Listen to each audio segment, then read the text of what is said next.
Assalamualaikum warahmatullahi wabarakatuh. Pada video kali ini kita akan membahas materi tentang kaidah pencacahan terkait permutasi dan kombinasi. Nah, sebelum kita bahas permutasi dan kombinasi, ya, kita bahas terlebih dahulu tentang faktorial ya. Jadi faktorial ya, di sini disebutkan jika n merupakan bilangan asli. Jadi syaratnya harus bilangan asli, nggak boleh bilangan bulat negatif ya atau nol. Harus bilangan asli dimulai dari 1. Faktorial dari bilangan n didefinisikan sebagai berikut ya. Jadi n faktorial. Jadi ini cara membacanya bukan n tanda seru ya, tapi n faktorial sama dengan bilangan itu sendiri yaitu n dikali ya dikurangi 1 dikurangi 2 dikurangi 3 dikali sampai dengan dikali 3 dikali 2 dikali 1. Artinya berhenti di 1 gitu. Makanya dia nggak boleh negatif. Kalau negatif nggak akan pernah berhenti. Jadi harus bilangan asli ya. Sampai dia pokoknya dikalikan berhenti di 1 ya. Oke, contoh misal 6 faktorial berarti bilangan itu sendiri kan awalnya kan 6 dikali ya 6 dikurang 1 5 dikali 6 dikurang 2 4 sampai dia 3 2 1 ya. Seperti itu. Simpelnya nggak perlu kalian kurang 2 sebenarnya. Jadi dari sini kalian kurang 1 lagi gitu. Kan sama. N dikurang 1 dikurang 1, N dikurang 2 gitu kan. N kurang 2 dikurang 2, N dikurang 3. Nah, jadi 6 dikurang 1 berapa? 5 dikali dikurang 1 4. Kan dikurang 1 lagi 3. Pokoknya sampai 1 gitu. Ya, jadi tinggal kalian kalikan semuanya berapa? 30 120 kalikan 720. Seperti itu ya. Jadi perkalian bilangan ya secara berurut seperti ini. Berkurang 1 ya, terus berkurang 1 sampai dia mentok di 1. Selanjutnya tinggal kalian kalikan semuanya. Nah, contoh kedua bentuk pembagian. Jadi ini bentuk biasa, yang kedua pembagian. Bagaimana sama? Berarti kan ini kan 7 dikali 6 dikali 5 dikali 4 dikali 3 dikali 2 dikali 1. Ini 4 faktorial berarti 4 dikali 3 dikali 2 dikali 1. Tinggal kalian coret yang sama. Coret, ini dicoret. Kalikan berarti 7 dikali 6 dikali 5 berapa? 30 210 ya 210 ya. Nah, cuman kan kalau seperti ini repot. Kenapa repot ya? Bayangkan kalau ini 15 faktorial. Kan capek nulisnya kan, sedangkan pembaginya 12 faktorial. Nah, kalau seperti ini kasusnya, ya seperti ini, tinggal kalian seperti ini ya, berarti 7 dikali 6 dikali 5 dikali 4 faktorial. Kenapa dibuat 4 faktorial? Asalnya sama gitu. Ini kan 4 dikali 3 dikali 2 dikali 1 kan. Jadi ini sebenarnya sama. Kenapa berhenti di 4 faktorial? Karena ada nilai yang sama di pembagi, yaitu 4 faktorial. Jadi ini boleh kalian coret. Syaratnya harus sama-sama faktorial ya. Jadi bukan bilangan asli, bukan bilangan bulat biasa gitu. Harus sama-sama faktorial. Karena ini definisi tersendiri, yaitu 4 dikali 3 dikali 2 dikali 1. Ini juga sama 4 faktorial yang kita coret. Ya, seperti itu ya. Jadi kenapa berhenti di sini? Karena ada nilai yang sama di pembagi. Jadi kalian nggak perlu menulis ulang ya. Kan merepotkan kalau nulis, andaikan ini 12 faktorial ya, bayangkan. Nulisnya saya sudah merepotkan. Padahal yang dihitung nggak sebanyak itu gitu. Yang dihitung 7 dikali 6 dikali 5 210. Seperti itu ya. Nah, ini definisi kalau faktorialnya bilangan asli ya yang difaktorialkan. Bagaimana kalau misalkan dia 0? Tadi sudah saya sampaikan bahwa dia nggak berlaku di 0 sebenarnya. Jadi 0 ini bukan pendefinisian pada asalnya ya. Namun beberapa buku menyebut jadi ini ketika n sama dengan 0 artinya 0 faktorial. Ini definisi ya. Definisi khusus ya. Artinya ini asalnya pembuktian ya. Jadi 0 faktorial sama dengan 1 nilainya ya. Ini asalnya pembuktian. Kenapa nilainya sama dengan 1? Ada pembuktiannya ya. Jadi ingat 1 faktorial boleh ya. Jadi 1 faktorial sama dengan 1 ya, karena 1 bilangan asli ya. Namun 0 faktorial ini bukan bilangan asli, namun ada definisi khusus ya pembuktiannya kedepannya nanti kalau ada waktu kita bahas. Jadi ketika 0 faktorial nilainya juga 1. Diingat ini poin penting ya. Oke, kita bahas yang kedua tentang permutasi. Jadi permutasi R unsur dari N unsur yang berbeda, jadi nilainya harus lebih kecil ya. R harus lebih kecil dari N atau minimal sama nilainya. Kenapa? Nanti di penerapannya kita tuh mengambil R dari N. Jadi yang diambil, ini yang diambil nggak mungkin ya lebih besar dari yang disediakan ya. Ini yang diambil, ini yang disediakan. Jadi nggak mungkin ya R itu lebih besar dari N ya. Dan ini juga didefinisikan ya. Adalah banyak susunan berbeda dari R unsur yang diambil dari N unsur ya. Jadi kita mengambil R dari N yang tersedia. Jadi N ini total ya. Dengan memperhatikan urutan. Jadi kata kuncinya memperhatikan urutan. Apa yang diperhatikan? Ya nanti untuk lebih jelasnya kita bahas di contoh soal penerapannya. Di sini kita belum bahas ya. Kita hanya membahas cara menghitung permutasinya. Untuk penerapannya sekalian kita bahas dengan kombinasi nanti. Oke. Notasinya yang pertama, iya, kalau kalian baca permutasi dulu, permutasi sebut lengkap ya, berarti permutasi R dari N ya. Sama, permutasi R dari N, permutasi R dari N, permutasi R dari N ya. Tapi kalau kalian bilang NPR nggak masalah ya ini. Kedepannya kita menggunakan notasi yang ini saja ya. Jadi ini notasi dari permutasi. Jadi kalau kalian sebut NPR nggak masalah ya. Sama saja. Intinya kalian paham bahwa ini permutasi R dari N yang disediakan. Jadi permutasi R dari N ya. Rumusnya NPR sama dengan N faktorial dibagi N dikurang R ya. Jadi tulis N faktorial di sini, tinggal yang bawahnya pembaginya N kalian kurangkan dengan R, difaktorialkan ya. Dalam kurung ya, jadi dikurangkan dulu, operasikan dalam kurung, setelahnya baru difaktorialkan ya. Oke, contoh ya, contoh soalnya.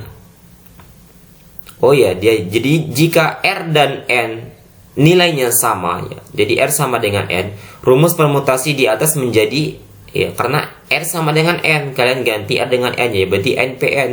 Kalau NPN berarti N dikurang N sama dengan 0 faktorial ya, berarti 1 kan, jadi N faktorial dibagi 1 ya, N faktorial. Jadi ketika yang diambil ya, yang diambil nilainya sama dengan ya yang disediakan, maka tulis saja langsung N faktorial. Untuk lebih jelasnya kita bahas di contoh soal kedepannya ya. Intinya ketika nilai yang diambil sama dengan yang disediakan, langsung tulis N faktorial ya. Oke, contoh soalnya 5P2. Ya, di sini 5P2 ya, berarti sama dengan berapa? Kalau menggunakan rumus ini 5 faktorial ya kan, dibagi 5 kurang 2, difaktorialkan. Sama dengan berapa? 5 faktorial dibagi 3 faktorial. Nah, kalau kalian nggak mau repot, kan nggak masalah nggak nulis ini ya. Jadi langsung 5 faktorial, 5 kurang 2 berapa? Oh, berarti pembagian 3 faktorial. Jadi nggak perlu kalian tulis sebenarnya ini. Dengan catatan, kalian sudah paham rumus ini, ya sudah paham rumus yang permutasinya. Jadi nggak perlu kalian tulis ini, nggak masalah pembaginya, langsung ke 3 faktorial. Berarti sama dengan berapa? Sama dengan 5 faktorial, berarti 5 dikali 4 dikali 3 faktorial dibagi 3 faktorial ya, karena ada nilai yang sama di pembagi, berhenti di 3 faktorial, dicoret. 5 kali 4 20 ya. Seperti ini ya. Jadi kedepannya ya, tadi saya bilang ya, jadi kalau ini misalkan 5P5 berarti 5 faktorial sesuai dengan definisi ini. Makanya jangan dilupakan, nanti kedepannya banyak sekali ketemu soal-soal yang jumlah yang diambil sama dengan yang disediakan gitu. Jadi 5P5. Jadi kita mengambil 5 dari 5 yang disediakan ya. Jadi 5P5 berapa? 5 faktorial nanti ya. Jadi jangan sampai kalian lupakan ya. 1, kemudian ini, dan contoh soalnya, menghitungnya, penerapannya ya. Nanti kita gabungkan dengan kombinasi ya. Oke. Jadi secara umum ini permutasi. Jadi kalau ditanya soal permutasi, maka ini rumusnya. Namun ada beberapa permutasi khusus ya, hanya 2. Dan ini mudah kok, tenang aja. Oke, yang pertama, permutasi dari beberapa unsur yang sama. Rumusnya nggak pakai NPR ya, tapi P langsung permutasi ya. P melambangkan permutasi sama dengan N faktorial dibagi. Ini unsur sama yang pertama. Jadi K1 difaktorialkan dikali K2 difaktorialkan sampai dengan dikali KR difaktorialkan dengan NR bilangan asli, dan KR adalah unsur yang sama dari jenis KR. Jadi berapa banyak unsur yang sama tergantung soalnya. Tinggal unsur yang sama untuk masing-masing jenis kalian faktorialkan ya, dikali dengan yang sampai ke KR. Oke. Contoh soalnya simple ya. Berapa banyak susunan huruf yang dapat dibentuk dari huruf-huruf pada kata membaca? Jadi misal susunan pertama membaca. Kita menyusun huruf dari kata ini. Susunan kedua misalnya membaac, membaac ya. Susunan ketiga membcaa ya. Seperti itu ya. Jadi sampai semua huruf disusun ya. Kita menentukan berapa banyak kemungkinannya. Dan ini nggak mungkin ya, mustahil kita menuliskan satu persatu ya. Selain repot, juga sulit. Makanya soalnya bukan nanya sebutkan semua susunan, enggak, tapi berapa banyak susunan. Maka digunakanlah permutasi dari unsur yang sama ya, dari beberapa unsur yang sama. Penyelesaiannya, yang pertama ya, kita tentukan banyak huruf ya, N. Artinya semua huruf di sini berapa? 1, 2, 3, 4, 5, 6, 7 ya. Ada 7 huruf, berarti N sama dengan 7. Kemudian huruf yang sama. Apa yang sama? Yang pertama huruf M sama dengan ada 2 huruf M ya. Jadi kita menentukan satu persatu huruf yang sama. Kemudian yang sama apa lagi di sini selain huruf M? Ada 2 huruf A. Ya, maka huruf A sama dengan ya, banyak huruf A sama dengan 2. Ada lagi yang sama? Nggak ada ya. Berarti cukup ya. Tentukan semua semua huruf ya. Kemudian yang sama satu persatu ya. Di sini kebetulan yang sama hanya huruf M ada 2 dan huruf A ada 2. Kalau ada 3 ya tulis ada, berarti entah huruf apa. Misal kata putus sibau ya kan, itu banyak huruf yang sama ya kan. Banyak huruf yang sama. Jadi tergantung apa yang diminta ya. Nah, permutasinya berarti N faktorial berarti 7 faktorial dibagi dengan yang sama 2 faktorial, 2 faktorial. Ini artinya dikali ya. Jadi saya nggak tuliskan perkalian seperti ini. Jadi kalau 2 faktorial artinya 2 faktorial dikali 2 faktorial ya. Jadi mudah sebenarnya. Tinggal kalian tentukan banyak semua huruf dibagi dengan banyak huruf yang sama ya. Berarti sama dengan 7 dikali 6 dikali 5 dikali 4 dikali 3 dikali 2 faktorial dibagi 2 faktorial 2 faktorial. Coret tinggal 7 dikali 6 dikali 5 dikali 4 dikali 3 dibagi 2 dikali 1 ya. Berapa hasilnya? Kalian bagi biasa ya, dibagi. Ini berarti dibagi 2 ya. Kalian coret saja di sini tinggal 2 dan kalian kalikan manual ya. Berarti hasilnya 1260 susunan. Jadi banyak susunan huruf yang dapat dibentuk dari huruf-huruf pada kata membaca. Ada 1260 susunan ya. Bayangkan nggak mungkin kalian tulis satu persatu ya. Tapi soalnya bukan menuliskan, tapi banyak susunan. Maka digunakanlah rumus permutasi dari beberapa unsur yang sama ya. Demikian untuk permutasi dari beberapa unsur yang sama. Kemudian yang kedua, permutasi siklis. Ya. Jadi ini permutasi khusus ya. Permutasi siklis adalah susunan terurut dari unsur-unsur yang membentuk lingkaran ya. Ya, jadi nggak mesti lingkaran sebenarnya. Makanya dibilang di sini kurva tertutup. Ya, kurva tertutup ya. Misal nanti orang rapat di meja bundar ya, maka kita menggunakan permutasi siklis. Atau keluarga yang makan di meja tapi saling mengelilingi gitu, meskipun mejanya persegi nggak masalah, yang penting intinya dia membentuk kurva tertutup ya. Oke. Nah, di sini dibahas perbedaan antara permutasi siklis dan permutasi secara umum. Nah, misalnya permutasi siklis 3 unsur yaitu ABC. Ya, ada 3 unsur ya, sebut saja ABC.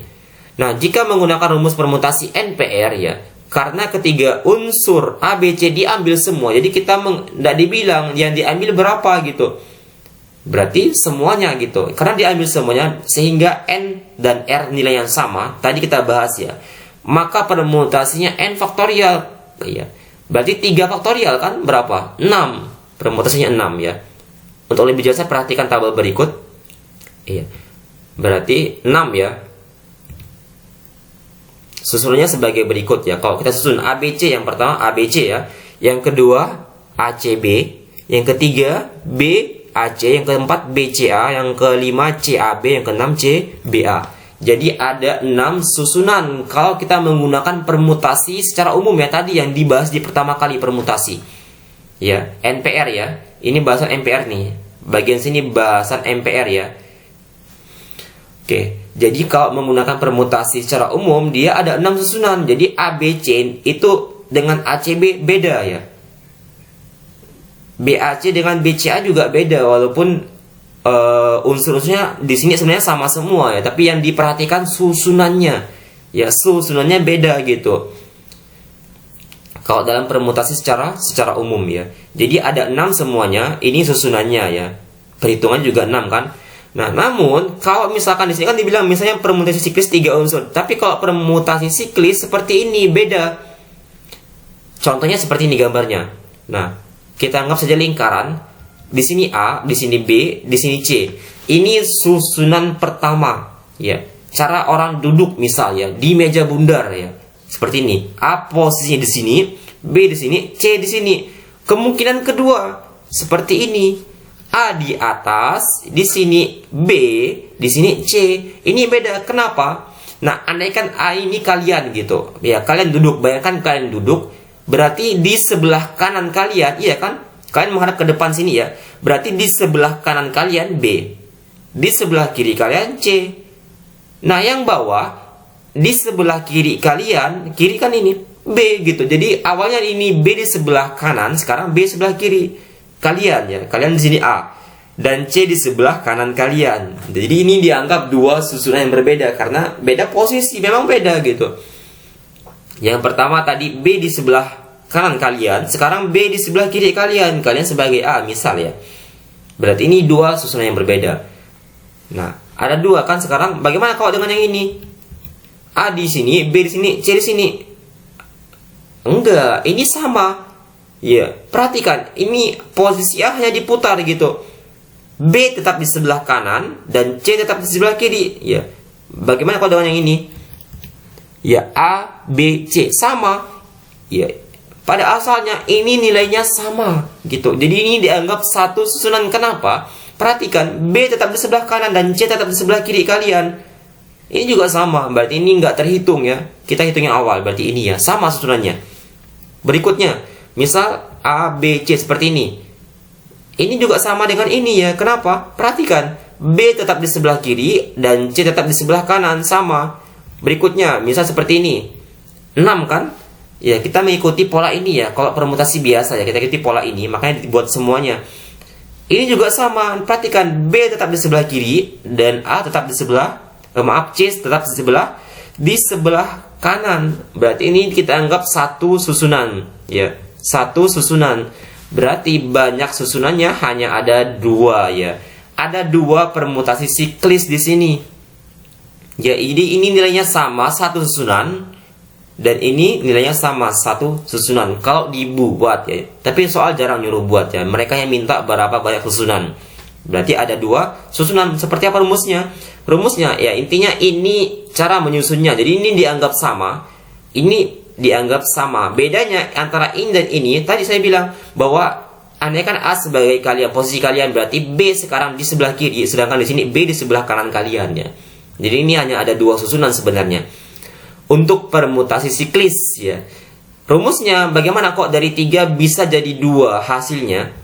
Rumusnya ya, secara umum permutasi siklis ya dari n unsur, hanya n unsur saja karena diambil semua ya, dirumuskan dengan ya n dikurang 1 difaktorialkan dengan n bilangan asli ya.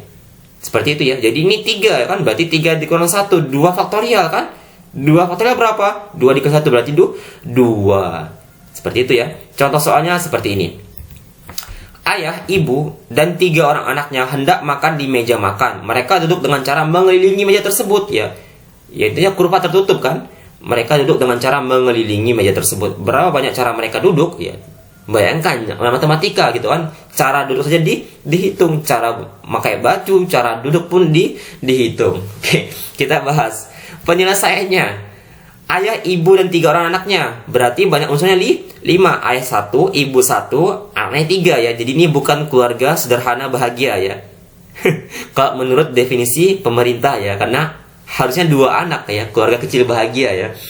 Tapi nggak masalah kok. Di sini kita bahas 3 anak ya. Kalau 2 nanti kurang banyak ya. Kurang banyak ya. Kurang banyak unsurnya. Oke. Ayah, ibu, dan 3 orang anaknya. Berarti di sini ada 5 unsur ya. 1, 2, tambahkan 3 anaknya. Berarti 5 unsur. Berarti P, atau kalian boleh tulis P siklis ya. Siklisnya di bawah sini, nggak masalah. Jadi tahu gitu, P siklis sama dengan N dikurang 1 difaktorialkan ya. Ini gampang sebenarnya permutasi siklis nih. Berarti sama dengan 5 kurang 1 difaktorialkan, berarti 4 faktorial. Berapa? 4 kali 3 dikali 2 dikali 1, 24 ya. Jadi banyak susunannya ya. Banyak cara mereka duduk, ada 24 cara ya. Repot kok dibuat satu persatu. Jadi ini contoh soal permutasi siklis. Oke, bahasan permutasi cukup sampai di sini. Terakhir kita bahas kombinasi ya. Kombinasi nggak ada pembagiannya, jadi hanya ada satu kombinasi ya. Jadi yang kita bahas ini kombinasi. Definisinya sama dengan permutasi ya, mengambil R unsur dari N yang disediakan dengan ya tanpa memperhatikan urutan ya. Jadi kalau tadi permutasi memperhatikan urutan, kombinasi tanpa memperhatikan urutan. Apa yang diperhatikan kita bahas penerapannya di video berikutnya ya. Jadi di sini kita hanya membahas cara menghitung kombinasi dan perbedaan rumusnya dengan permutasi ya. Sama notasinya NCR ya. Kalau dibaca kombinasi berarti kombinasi R dari N ya. Jadi kalau kalian ketemu soal di buku-buku lain, baik di buku ya yang beda brand ya, beda merek ya, maaf ya. Beda merek, beda penerbitnya, biasa menggunakan ini ya, kadang menggunakan ini. Namun kita gunakan yang ini saja. Ini merupakan notasi yang umum digunakan ya. NCR sama dengan N faktorial dibagi R faktorial dikali dengan N dikurang R difaktorialkan ya. Jadi kalau tadi permutasi nggak ada ini ya, kombinasi ada ini, hanya ya dibagi dengan R difaktorialkan, itu bedanya ya kalau kombinasi. Jadi dibagi dengan R difaktorialkan, di sini perbedaannya ya. Dengan N R bilangan bulat ya. Contoh soal 5C2 berarti 5 faktorial dibagi, tulis ulang lagi yang ini, 2 faktorial dikali dengan 5 kurang 2 faktorial sama dengan ya 5 faktorial 2 faktorial, ini kurangkan 3 faktorial. Jadi bedanya kalau di permutasi 5 faktorial kalian langsung kurangkan, kombinasi jangan lupa tulis lagi ya. Jadi 5 faktorial 2 faktorial 5 kurang 2 difaktorialkan. Kalian langsung tulis ini pun nggak masalah sebenarnya. Yang penting kalian paham ya rumus dari kombinasi ya. Oke, langsung kita bahas yang ini. Berarti sama dengan 5 faktorial berarti 5 dikali 4 dikali 3 faktorial dibagi 2 faktorial dikali 3 faktorial ya. Kenapa di sini nggak pilih 2 ya? Kita cari yang nilai terbesar ya. Kalau kalian pilih nanti langsung ke 2 faktorial, kalau nilai ini besar ya sama, sedikit merepotkannya. Yang sama kita coret nilainya. Jangan lupa ya, ini dipilih nilai terbesar dari pembagi, berarti tinggal 5 dikali 4 dibagi 2 faktorial. Jangan lupa ya, 2 faktorial ini 2 dikali 1 ya, sama dengan 5 kali 4 20 dibagi 2 10. Oke, demikian untuk pembahasan permutasi dan kombinasi. Secara umum rumusnya tadi ya, di yang permutasi pertama dan kombinasi, namun ada 2 macam permutasi khusus ya. Dan itu soalnya juga berbeda dengan permutasi yang umum ya. Jangan lupa ya, silakan diingat, dihafalkan rumusnya dan cara menghitungnya. Adapun penerapannya di contoh soal dan bedanya dengan permutasi ya, kita bahas di video berikutnya. Demikian untuk video kali ini, semoga bermanfaat. Ya, kalau kalian belum paham silakan diulang-ulangi saja video ini sampai kalian ya memahaminya dengan baik. Demikian, assalamualaikum warahmatullahi wabarakatuh.